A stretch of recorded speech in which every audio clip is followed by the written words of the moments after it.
Good morning, sir. Good morning. Good morning. How's everything? Hey, man, I'm blessed, man. I'm here to do this Thursday wake up with you. Are we wearing the same shirts today? Yes, sir. Yes, we are. Look at that. We need to coordinate that. It just happened. Look at that. Look at that. Hey, man, I be out drinking. And stuff start happening. Like, keep the change, you filthy animal. Now, I would literally have to. I would pay money to see that. Pay I money to am see drink, it, and I'd also pay money to the bodyguard. I had to pay that bodyguard to watch you from doing craziness. Nah, man. You know what? People say if I probably had a drink, I'd probably be quiet. And I probably would. I don't know about that. I think so. I think it is. Because I'm already this high, motivational person. I think it would. I think I'd just be sitting there like. For the first 5 minutes. After that, you be over there. It's all kind of outrageousness. Right. Talking about, can y'all see me? Because I can't see y'all. Right. So I don't think we want to test that theory. We don't want to test the theory. Nah. So we'll leave that one alone. I'm trying to work here in the background to make sure everything is up and running. Facebook, YouTube, LinkedIn, Instagram, Twitch, and Twitter. I got some of them going. For some reason, they're acting funny. I don't know why they be want to act funny like that. What's wrong with it? Trying to get everybody up and running.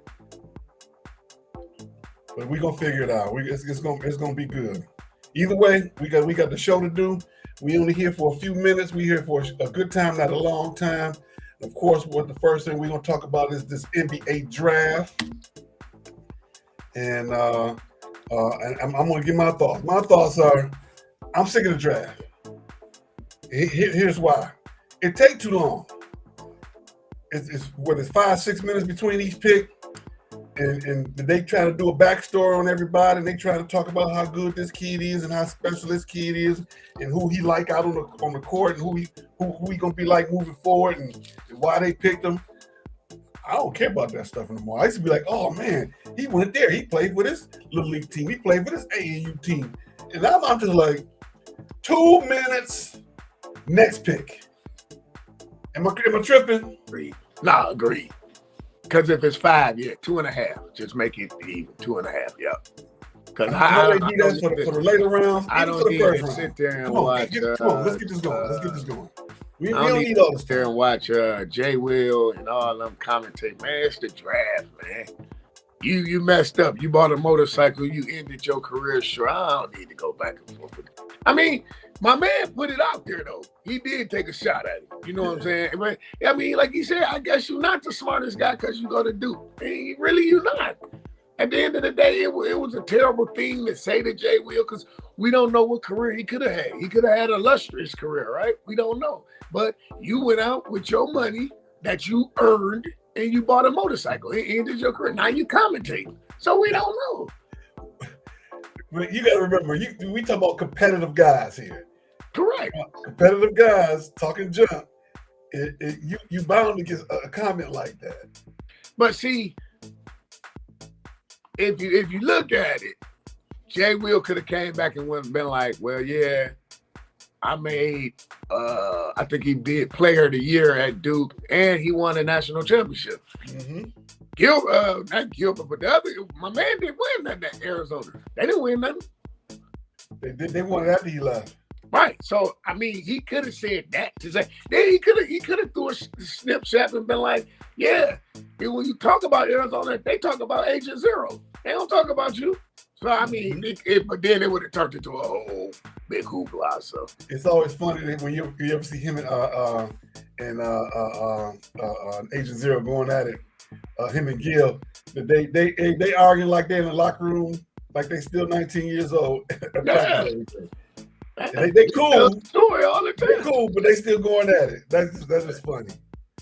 Highly competitive guys. That's what happened. That's what happened. That's too funny. But let's see here. In the draft itself, we had AJ DeBonsa at 1, Dan Peterson 2, Cameron Boozer 3, Caleb Wilson, Keaton Wagler, Mikael Brown, Darius Acuff out of Arkansas, going to Sacramento. Detroit product. Kingston Flemings going to Atlanta. Morris Johnson going to out of Michigan, going to Dallas. And Braden Burry going to Milwaukee. Jackson Lindenborg, the second U of M product, going to Golden State. And right behind him at number 12, Adar Mar going to, Oklahoma City. Damar, excuse me. I don't want to mess his name up. I didn't do that on purpose. They say it's a record, the first time 3 players from any one school getting drafted in the first round. Three lottery picks, which I thought was strange. I thought would have happened before now. So congratulations to University of Michigan for that, on having that record happening. I honestly thought that would have happened by now. You normally, because with a team that won a championship, especially back in the day, they were senior led. You would have thought that they would have taken those 3 guys. It happens all the time in football. Well, let's kick the can down the road. If the coach from Michigan wasn't the coach in Dallas, does he still get picked like that? Probably not. And then for Dusty to pick him, what does that tell you about Lindenberg and my man? That must mean they not church, they trash. Because I thought he would have went the other way, right? Well, I thought that Lindenborg would have been off the board first. Honestly, I thought that Lindenborg would have been the first one. Man, one of them, all 3 of them. The Lindenberg kid, man, that's the story every day in Detroit. I mean, if his mom beat cancer, kudos, she still got her health. She a single parent, kudos. When I read his story, you know what I thought about? Steve Smith. Steve Smith, he lost his mom when he was in high school. I remember the story. I'm going to take you back. I ain't going to say my age, but I'll take you back. They was playing Northern. They were getting blew out. Northern was blowing person out. He showed up at halftime, and they came back and beat them. Well, I'll show you my age. Steve Smith is 1 year older than I am. So that's what I'm saying. When every story, it's like we seen this, we heard this. So what I'm saying is, for Dusty May, like when I broke it to you, I was like, Dusty May leaving. You like, yeah, right. I'm like, no, for real, breaking news. Yeah. At the end of the day, it's so hostile in Ann Arbor. Something's about to brew from that, and I agree with you. Something about to come out. That's why he left. Come on, man. Ward Emanuel, you signed him and you said Dusty's going to be here for a minute. And then all of a sudden he wins a national. Dusty's like, oh, Dallas calling? Okay. He never signed a new contract. But you know who signed it, putting they tie up? That guy in the East Lansing. He like, good. Nah, the pressure goes. Because you're going to be the favorite to win the Big Ten. Well, I don't know. The as of right now, I always say it's you the champion until somebody beats you. I always say that. You got to give them that respect. They still bringing back a good team. Now, projections, if we're projecting East Lansing. My man can't coach. He be gone for he's the interim coach. He's not even going to make it he's not going to make it in September. He's not going to make it next week. He gonna start the season because, like I told you, he had Cade. He had Cade Cunningham. I'm just telling you. Okay, here we go. He had Cade Cunningham. What's the name? My man had Michael Jordan, but who finished the job? Phil Jackson. But we always talk about the setup coach. I don't think he's gonna make it to the season. I think he's interim now. They have a national search going on. It's too late in the season to go get somebody. Never too late. Hey, who you gonna go get? That's gonna actually leave right now with the recruits. They done recruited. You gonna go get Hubert Davis? Shaka Smart. Nah, I remember seeing that in your pick. No, man, it's time. That window been closed. No, you gotta go get. I don't think that guy gonna make it in the next 3 weeks. They're gonna have somebody else up in there. No, look, anytime you hire Brian Ellerby, it don't matter, man. That was the that was first 25 years ago. That was 20-some years ago. That was It doesn't matter. They 21 known for ago. this, man. Anytime you give a job to Brian Ellerby, it That don't. was 20 years ago. And That was at least 20 years ago. And history repeats itself. I'm not saying Boynton is equivalent to Brian Ellerby, but what I'm saying is he's going to lose that locker room real quick. The only reason he was the one with K, and because they knocked off KU when KU had Julian. I think this was the year before KU won it. Right. So he knocked off Self. They was like, okay, my man. Once K left. I don't know. My prediction is he won't make it to the season. I give him 3 weeks. He an interim round. They're gonna put a little money in his pocket. He's gonna make about another $100,000 extra. And then they're gonna bring him to December. And then by the end, Ward Emmanuel, because this is Ward Emmanuel's last chance right here, right? Like let's call it a spade is a spade. This is his last chance right here. I don't think so. Ward Emmanuel was firmly entrenched. The job should have went to Howard Isley. Or Ward Emmanuel was firmly entrenched. He's not going nowhere. He should have went to Sadie Washington or Howard Isley. I agree. But when your football coach won a national championship, your basketball coach won a national championship, you had all kind of controversies, and he's still there. He's not going anywhere. He is deeply entrenched and rooted, like with some things like a dandelion in your grass in the middle of the summer that you can't get rid of. That's Ward Emmanuel. But like I say, all good things come to an end. Yeah, when he said he's ready to go, he won't be pushed out. Okay. The alumni is very happy with all the things that he's done. You telling me, and I don't even like this guy, but you telling me if Calipari pick up the phone and say, I'm available, I'll let Arkansas buy me out, or y'all can buy my country. You telling me he wouldn't pack his bags to Ann Arbor? Yeah, he would. Yeah. So that's what I'm saying. But that's what I'm saying. I think they're going to give him a chance just because he did coach the number one pick, and that was only 2 years ago. Well, 3 years now. It's only 3 years ago. Cade only been in the league for 3. I believe they're gonna give him a chance. I'd say by December, he'll be out about right before Christmas. So he's gonna go to Hawaii tournament. They're gonna get rid of him when he on the plane back from Hawaii. It depends on how bad the losses are. If he getting blew out in games like 10 or better, yeah. But then see, no, because they're gonna come with the excuse. Well, you gotta figure he lost 3 people. He lost Lindenberg, he lost Myra, and he lost what's his name? Plus he lost my man, the dude that didn't get drafted. I was reading it this morning. He didn't get drafted. So he lost 4 players. Only people he got coming back is the guard and McKinley and whatever he got coming in.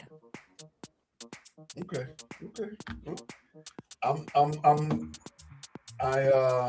We will see. Well, that's another one. We shall see, said the blind man to the dead dog. This is another one. Okay. I say December. Like December 13th. I say 3 weeks, and they're gonna have another coach up in there. That's my thought. December 13th. All right, we got to keep moving forward. We got to talk about Terry and Arnold, who turned himself in last night. This is actually not a new story. This is a continuing story of how somebody stole some things from him and his friends, and they went back and got the guys and beat them up and whatever, and took the stuff back and had put the guns on them. Instead of letting the police handle it, they did some self-justice, allegedly. Now he's arrested and charged with gun charges and got some serious charges that can put him away for life if everything comes out. They've been talking about this for a minute. So I hope the Lions have been preparing to bring in some players because of that. So it's not to me. The story is a continuation of what's been happening. Is this instead of what's happening? It's what's happening now. Roger's married, still living in his mama's house. That's what's happening. That's what's going. So, hey, from my perspective, you're not turning yourself in for no reason. You're not, Johnny Cochran ain't walking through the door with Robert Kardashian and company to get him off on if the glove don't fit, you must quit. So I got a feeling he gonna do a little bit of time for that crime. That's what's gonna happen. That's what's gonna happen. What else we got real quick? Beef Stew got traded. Isaiah Stewart is on his way down to Memphis for three second round picks. I don't know if the second round pick was one of them was for last night. I didn't get a chance to check that. I don't think so because the Pistons don't have a second round pick for the next 5 seasons. So they got some of that back after that trade they made for the new Isaiah Thomas they drafted. Let's see, what's that young man's name? Where is it? Let's see. Let me get back to my draft. Pistons was 17. His name was what? No. He's number 21. Kareem, not Kareem Lopez. We traded him. Yeah, you traded him. He was the 17th. Abuka Okori. Yeah, he was 17th pick. Yeah, because he was. We traded Kareem Lopez for Abuka Okori. Everybody talk about he has flashes of Isaiah Thomas. He is a steal in the draft. I say poppycock. I say that's spin doctrine. That's what I say. We got somebody. Ain't not even. The spin doctrine. That's like the old school, like the 1980s saying how they spin the story in a good way when it's really a bad story. That's like a political term from back in the 80s. Spin doctrine. Yeah, we got some spin doctrine going on. We shall see. I'm not against the kid. I don't know much about him. I'm just hoping that he can come in and make a contribution. If you're gonna draft somebody 17, trade some picks to get him, that'd be worth it. That's all I'm saying. And also, that's one thing I was upset about Beef Stew. If you're gonna trade him, bring something of value right now. You know, to me, Beef Stew's not the kind of player you kick the can with. He brought productivity and production and culture. Now you got to replace that with something like that. So, but you know, Trajan, he know more than me. That's why he got the job. Before we get out of here, we got World Cup tonight. We have USA versus Turkey at 9 o'clock Eastern, 8 o'clock Central. Quick. Who you got? I guess I might as well sign up. Give me USA, man. 2-0. You got USA. I got USA. You said 2-0? 2-0.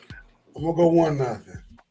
That's not me. I've been wrong the last 2 weeks. No, I was wrong. I'm sorry, everybody. I'm sorry. Come my apology to us.